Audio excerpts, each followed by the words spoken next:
Tuh titik muncul asap baru ya Pak ya. Yuk kita lihat Pak ke situ Pak tuh. Lagi diapain tuh Pak? Lakukan pendinginan. Pendinginan ke injeksi ke bawah. Api ini tidak menyala di atas tanah, tapi bersembunyi 5 meter di bawahnya. Setiap kali petugas pikir apinya sudah padam, asap baru muncul dari titik yang berbeda. Inilah pertarungan melawan musuh yang tidak bisa dilihat. Kebakaran hutan dan lahan gambut Aceh Barat.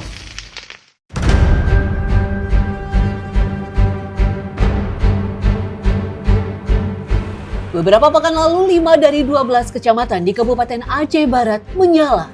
Kebakaran hutan dan lahan seakan menjadi agenda tahunan di wilayah Bumi Tengku Umar ini. Total seluas 34,1 hektar lahan gambut, kebun karet dan kebun sawit di Kabupaten Aceh Barat hangus. Sebelum padam, BNPB mengerahkan unit helikopter waterbombing dan satuan tugas darat udara untuk menjinakkan kebakaran yang bersembunyi di dalam lapisan gambut sedalam 5 meter. Lahan gambut yang terbakar di Aceh Barat ini bukan lahan biasa. Gambut mampu menyimpan karbon hingga 20 kali lipat lebih banyak dibanding tanah biasa. Artinya, setiap hektar gambut yang terbakar melepaskan emisi karbon dalam jumlah yang jauh lebih besar daripada kebakaran hutan biasa. Inilah sebabnya karhutla di lahan gambut tidak pernah dianggap sepele. Mostly jam 8 kita ada take off, Mbak. Iya. Rata-rata di sini dengan angin panas ini, di atas jam 8 udah mulai tumbuh. Ininya angin kencang, terus baranya udah mulai naik. Oke. Kalau nggak kita kerja, keburu gede. Itu yang terakhirnya dalam jangka waktu 4 hari itu udah berapa hektar ya, Dok? Iya meluas, kalau terakhir saya lihat yang darat 32-an ya, dari 25 hektar. Itu dia, itu baru kita lihat dalam jangka waktu 2 hari kita masih ngerjain tempat lain. Iya. Itu udah tumbuh begitu. Nah, kalau kita nggak cepet-cepet, gitu Mbak. Berarti air ini untuk bisa ngeredam berapa? Saya lihat, mau lihat? Apa? Jadi prosesnya itu dia emang digantung di bawah ini. Iya. Dengan tali yang sekitar Sling tadi ya? Ya, sling itu 200 feet atau 65 meter. Oke. Saat tim kami tiba, operasi waterbombing sudah memasuki hari ke-7.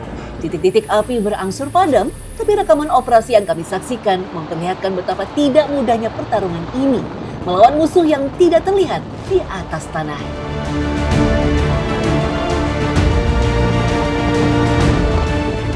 Operasi waterbombing dilakukan dengan durasi terbang sekitar 4 jam lamanya. Bahan bakar yang diperlukan tak main-main. Helikopter jenis Super Puma ini memiliki tangki utama dengan bobot berkisar 1.800 liter. Dalam misi mendinginkan api, heli ini masih mengangkut tangki cadangan dengan kapasitas mulai dari 200 hingga 500 liter bahan bakar lagi. Sementara satu bucket air yang dijatuhkan dari udara jumlahnya 4.000 liter atau 4 ton sekaligus.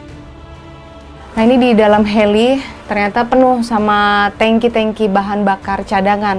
Sebenarnya tangki utama ada di bawah, tapi karena durasi terbang cukup lama untuk aktivitas pemadaman dan pendinginan, jadi ini butuh sekali tangki bahan bakar cadangan.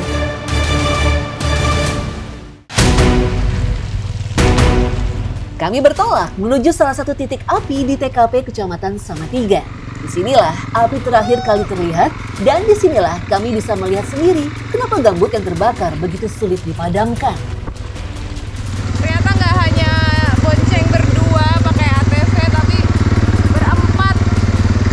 Tuh ada yang berdiri tuh di samping sayap kiri dan kanan. Wah ini medannya ini nih Pak. Aduh seimbang, aman nggak? Serius? Perlu kendaraan khusus menuju lokasi 4 hektar lahan sawit yang terbakar di sini. Dari jalan kebun, jarak menuju titik api mencapai 2 km, tak bisa dilewati kendaraan roda 4. Sampai. Ketika sampai, kami disambut dengan lahan berasap yang rasanya seperti berjalan di atas panggangan. Tuh titik muncul asap baru ya Pak ya. Yuk kita lihat Pak ke situ Pak tuh. Lagi diapain tuh Pak? Lakukan pendinginan. Pendinginan ke injeksi ke bawah.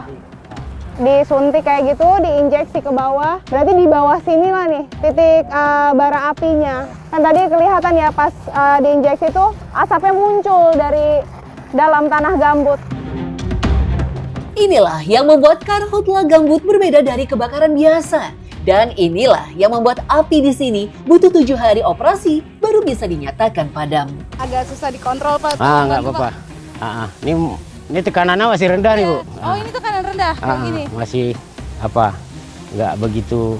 Ini sumber airnya dari air parit tadi yang ada Dari di sana, ya, Pak? parit-parit yang tadi yang di sana. Jadi salah satu yang paling sulit bagi kita dalam penanganan lahan gambut nih, di posisi-posisi yang paling dekat kadang-kadang kita nggak ada sumber airnya.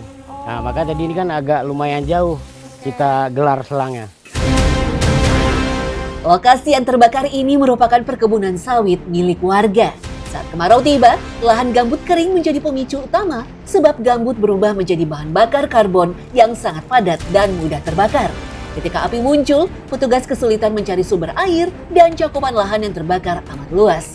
Sehingga selang yang diperlukan panjangnya tak main-main, 420 meter. Hampir setengah kilometer hanya untuk mengalirkan air ke satu titik api. Didi, tolong bantu. Kalau selang yang lebih besar dari ini ada juga ya, Pak? Yang 2,5 ada, Bu. Yang nanti Ibu boleh nengok di posisi pangkal ujung di mesin kita sana. Sudah sejauh apa proses pemadaman api di kebakaran hutan dan lahan ini? Alhamdulillah, Bu. Udah ini hari kelima kita di sini.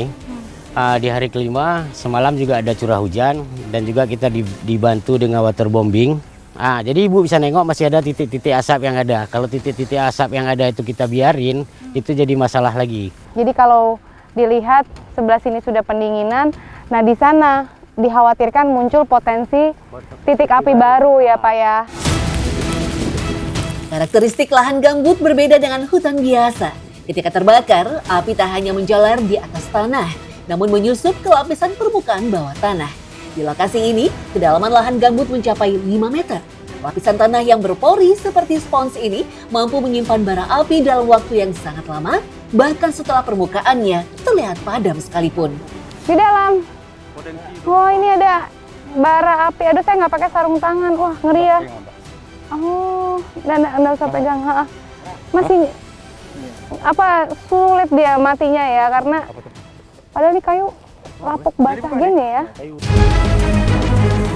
Asap keluar dari berbagai titik. Dalam tahapan mop-up, fase penilaian, pencarian, dan pendinginan, observasi harus fokus memastikan tak ada lagi titik api yang muncul.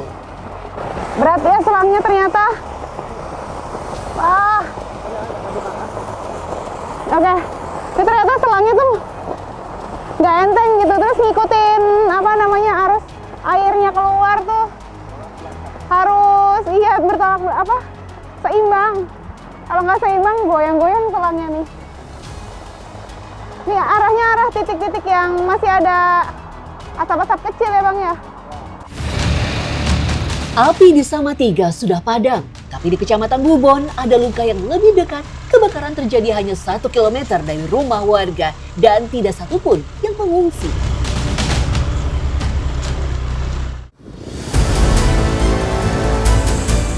Api itu kita nggak tahu di mana sebenarnya. Katanya ada juga tuh pembukaan lahan. Iya, itulah makanya saya bilang kayak gitu. Apa mungkin karena ingin buka lahan gitu?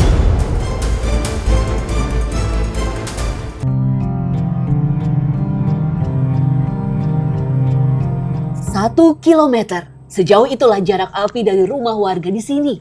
Dan tidak satupun yang mengungsi, bukan karena warga tidak takut, tapi karena tidak mampu menanggung biayanya. Nah, rombongan kami selain bersama kepala desa dan perangkatnya sebenarnya ada dari Polsek Bubon juga. Cuma masih ketinggalan di belakang karena jalannya licin banget, selip.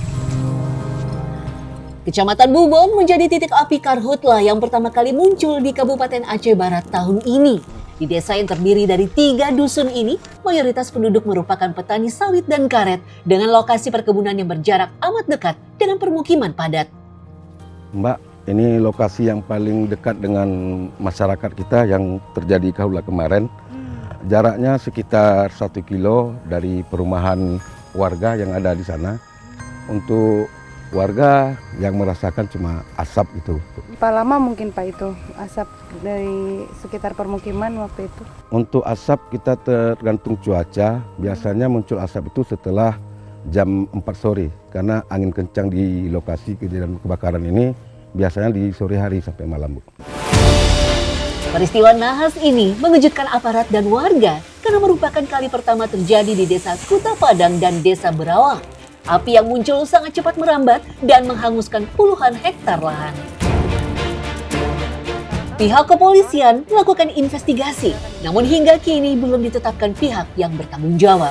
Banyak yang menuding pembakaran lahan dilakukan warga sendiri. Tapi Kepala Desa Kuta Padang menolak keras tudingan itu. Itu harga bibit sawit itu berapa satu? 55.000. Kita beli 100 batang. Mungkinkah kita bakar itu? Tanya api itu kita nggak tahu di mana sebenarnya. Tapi mohon maaf Pak, kan katanya ada juga tuh pembukaan lahan. Gitu. Iya, itulah makanya saya bilang kayak gitu.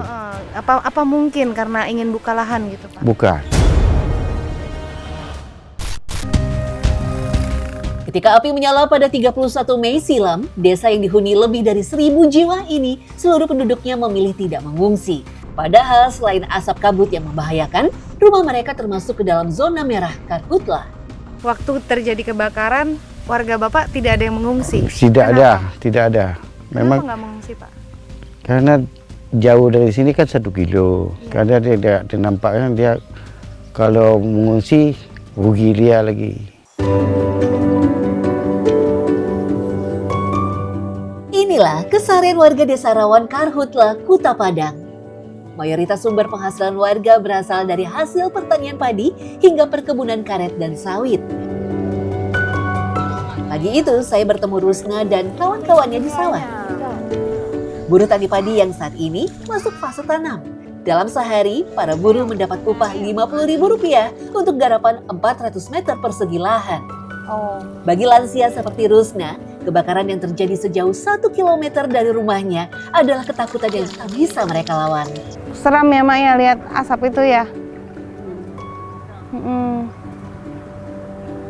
Asap abai dum bapak lalang umuh bapak abai.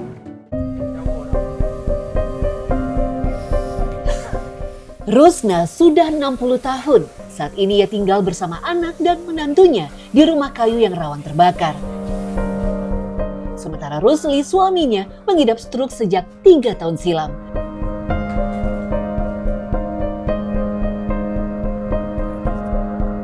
Kakek dan nenek 4 cucu ini memilih tetap berpegangan satu sama lain di tengah segala keterbatasan.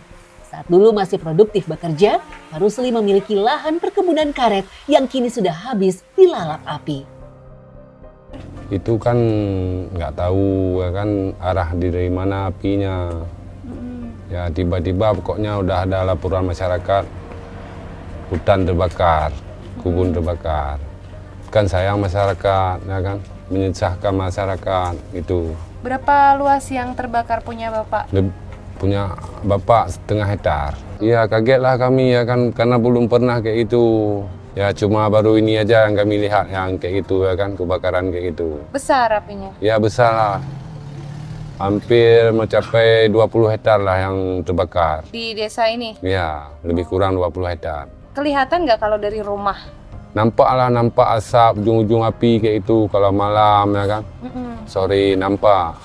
Kalau siang-siang asap kabut. Pokoknya menyusahkan masyarakat lah. Keluarga Rusli rugi mencapai 50 juta rupiah dari 1,5 hektar lahan yang hangus.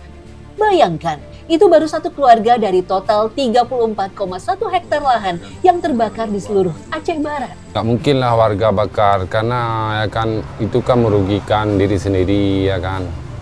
Itu mungkin udah naas kami ya kan.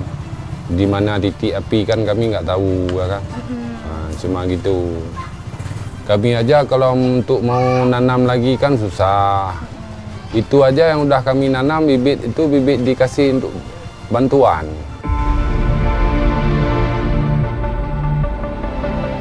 Selain pemilik kebun karet, petani sawit juga menjadi yang paling terimbas dari peristiwa Karhutlah. Lahan seluas 2 hektar milik Zaini salah satunya. Di tengah lahan yang telah hangus ini, Zaini dan keluarganya tetap mengupayakan menanam bibit baru. Tanaman sawit baru bisa diproduksi usai 5 tahun ditanam. Sementara saat sudah berbuah, sawit dapat dipanen dalam kurun 15 hari sekali. Nah, kalau kemarin yang terbakar itu sudah memasuki fase panen belum? Ada yang baru ditanam, ada yang udah bisa dipanen. Intinya sama-sama rugi. Sama-sama rugi. Yang seharusnya udah bisa dipanen, kadang-kadang udah kena api terbakar, merugikan. Kerugian Zaini mencapai belasan juta rupiah. Pria yang baru merintis perkebunannya sendiri usai bekerja ikut orang, tak punya pilihan selain tetap bertahan di lahan yang tersisa. Masyarakat tak menyalahkan siapapun. Di sisi lain, kondisi ekonomi yang melemah membuat warga lebih memilih bertahan di zona bahaya daripada harus menanggung biaya mengungsi. Kejadian nahas yang sudah menghantui saat kemarau ini harus memiliki tindak antisipasi serius. Pemda perlu mengidentifikasi wilayah permukiman yang sudah ada yang jaraknya dekat dengan perkebunan rawan. Lantas, apa upaya yang telah dilakukan agar peristiwa serupa tak lagi menjadi agenda tahunan? Makanya kita untuk mitigasi bencana itu sudah kita susun pada dokumen resiko bencana KRB kita Kabupaten Aceh Barat. Untuk setiap zonasi itu masuk dalam pada RT RW. Tugasnya itu untuk mengidentifikasi wilayah permukiman yang sudah ada, pemukiman warga yang padat khususnya, yang berbatasan langsung dengan spot-spot lahan gambut tadi.